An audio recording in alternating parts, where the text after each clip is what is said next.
মই প্ৰতিদিনে যেন নিজকে অলপ অলপকৈ একোটা নতুন ৰূপত আৱিষ্কাৰ কৰিবলৈ ধৰিছোঁ।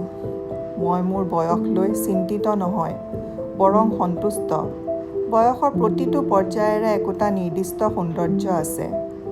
মোৰ বয়স কোনো দুৰ্বলতা নহয়, বৰং ই মোৰ অভিজ্ঞতা আৰু জ্ঞানৰ চিন।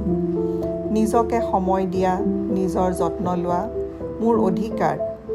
মই নিজকে অগ্ৰাধিকাৰ দিয়াটো কেতিয়াও স্বাৰ্থপৰতা হ'ব নোৱাৰে।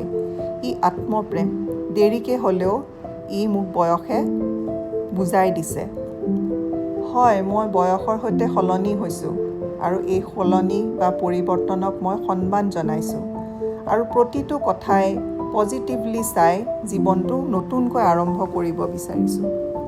যৌৱনটো ধৰি আমি ৰাখিব নোৱাৰোঁ, কিন্তু কথা হৈছে আপুনি কেনেকৈ থাকে সেইটো আপোনাৰ ওপৰত কথা।